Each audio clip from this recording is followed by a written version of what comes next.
You wake up already tired. Not physically exactly, more like your mind got there first. Before your feet hit the floor, you are already thinking about the commute, the fluorescent lights, the forced greetings, the noise, the feeling that your real day will not begin until you finally get back home. And what makes it worse is that you cannot always explain it. You do not hate work itself. You do not hate being productive. Sometimes you are actually more focused than most people around you. But the idea of going to the office makes your body feel heavy in a way that staying home never does. So you start wondering if you are lazy, antisocial, ungrateful. But research suggests something more interesting is happening. For many people, hating the office is not a character flaw. It is a psychological response to an environment that quietly asks too much from the nervous system. Part of this starts with something psychologists Edward Deci and Richard Ryan have studied for decades. Self-determination theory says human beings function best when three basic needs are supported: autonomy, competence,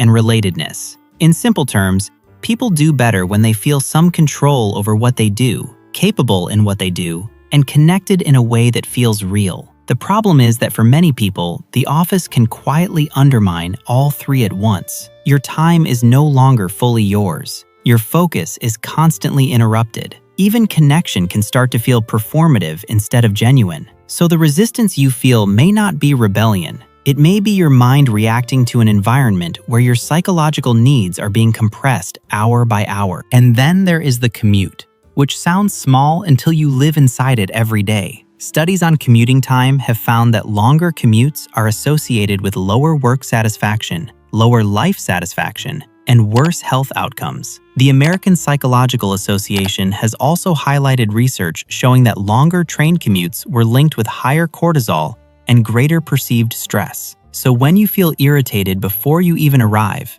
that feeling is not random. Your nervous system may already be spending energy before the workday begins. By the time you reach your desk, part of your brain is not showing up fresh. It is showing up depleted. But here is where it gets deeper. For some people, the office is exhausting not because of the tasks, but because of the constant social management. You are expected to look available, friendly, steady, engaged. You may need to smile when you do not feel like smiling, speak when you would rather think, or seem calm when your attention is already fractured. Psychologist Alicia Grandy's work on emotional labor explains this well. Researchers have found that what is called surface acting, showing the right emotion without actually feeling it, is tied to emotional exhaustion. In other words, sometimes what drains you is not the spreadsheet, the meeting, or the job description. It is the performance of being okay all day long. Then there is the physical environment itself. Open-plan offices were supposed to make people more collaborative,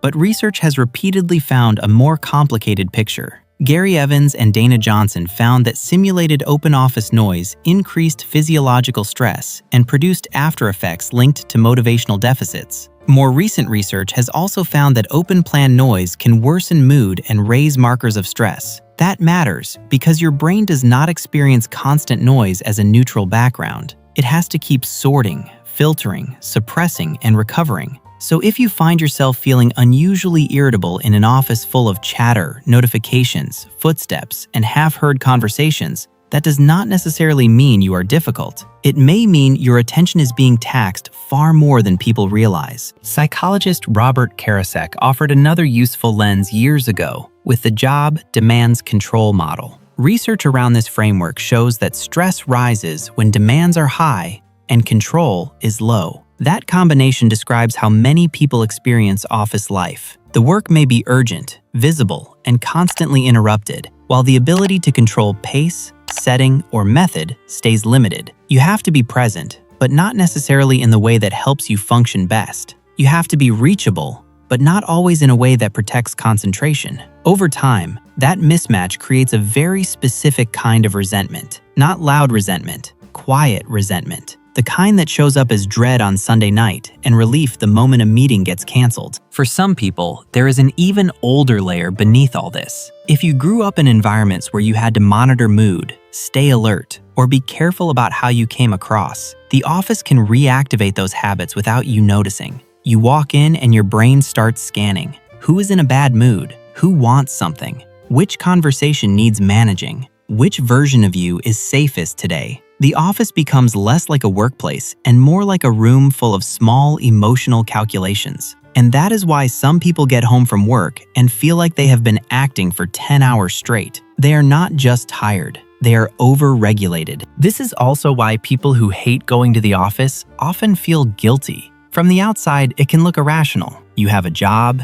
you have a chair, you have coffee, badges, elevators, polite coworkers, maybe even a decent salary. So why does it feel so hard? Because the strain is often invisible. It lives in overstimulation, reduced autonomy, emotional masking, and a level of background vigilance that does not photograph well. Research shows that people are not only shaped by workload, they are shaped by environment, control, and the quality of their motivation.